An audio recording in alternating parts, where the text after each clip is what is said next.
So the next two verbs in this lesson are sortir and partir. And you already know what they mean because we've used them in the infinitive form. But then they're sort of similar. This is to go out, and this is to leave. So they sort of mean the same thing. Let's try this. They're irregular, but they have certain similarities. So, oh dang, let's see. Guess we'll have to do it like that. Okay. Je sors,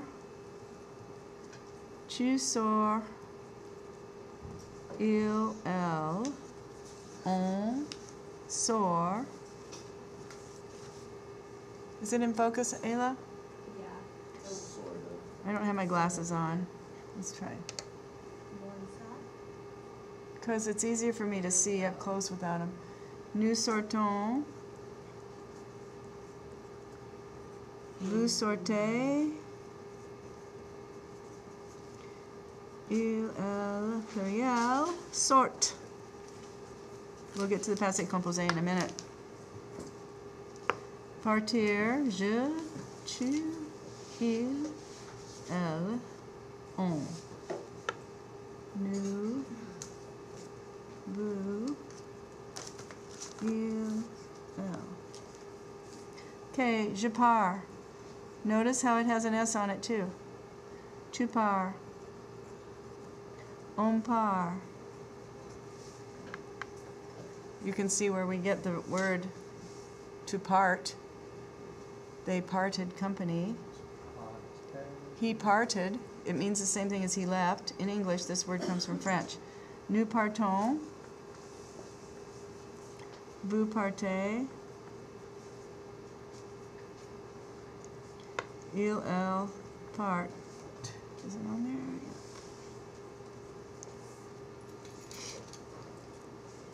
You just kind of have to memorize them. Because you can't just take off the ending IR and put the right endings on, even though it looks like you can in certain cases. And then the passé composé for both of these takes être plus the past participle, which is sorti. And I'll get to adding this in a minute. Passé composé is être plus the past participle, which is parti. So the good thing about it is you know how to make a regular past participle ending for IR verbs, right? And it looks the same, except for, remember with être, if it's feminine, it needs an E, and it might need an S. No, yeah, it might need all these different endings, or it might need an ES, depending on what the subject is. So, for example, how would I use the passé composé with sortir? What if I wanted to say I went out? How would I do that? Je suis sorti. And since I'm a girl, I put an E there.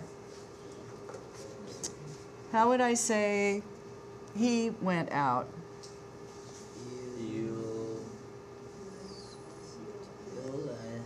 Il est sorti. Sorti. It's the same. So the past participle never changes. It's going to be sorti, sorti, sorti, sorti, except for those little endings to make agreement. Oui. So if you were to have plural girls, would you have to put the accent on the first E? There is no accent on these E's. Okay. And let's do an example of that. Let's do it over here, and then we'll do 3 examples on the other side, okay? So, elles sont, because this isn't an ER verb where you took off the ER and put on an E with an accent. There's no accent on these. So these are girls, and because it's feminine, you have an E, and because they're plural, it has an S on the end. But they're just silent. These little endings are silent. If you're speaking French and you say, elles sont sortis, and you forgot that they had those endings on there, the people are going to understand you in speaking.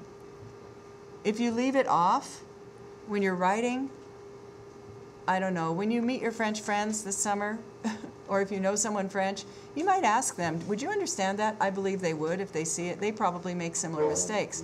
Sometimes when they're writing fast, they probably leave off these endings sometimes. So the whole thing is about communication, remember, and I'm trying to teach you the accurate way to do it so that, you know, you have a basis from which to operate so that you can communicate. But if you make some mistakes in communication, I mean in spelling or speaking, if the person understands you, that's the main thing we're trying to do in language. All right, so let's go to this side and let's pretend, let's use a different pronoun than these. Somebody call one out. What do you want to use? Nous, okay. So what is it? Nous, some, because it's être, and then it's parti. And if it's all guys, let's pretend it is, or a mixture of girls and guys, you just add an S to that. Let's use another one we haven't used. How about tu? Okay, what is it? Tu es parti. If it's just one guy, you'd leave it like that. If it was a girl, it's always going to be singular. It would look like that. Okay, let's try vous. Oh, that one has so many possible endings. What comes next? Vous êtes. Couple people are forgetting that there is an S on the end of this when you do your verb quizzes, just letting you know. Vous êtes parti. It could be anything. This is, let's say, Mr. Cardwell. This is me. This would be Allison and Chelsea. Yeah. Or, what else could it be? Oh, it could be an IS, parti, which would be just guys. So, all set for that? You now have a video. I will try to upload it today. It's 7 minutes and 23 seconds long, so you can pause and start it again if you want.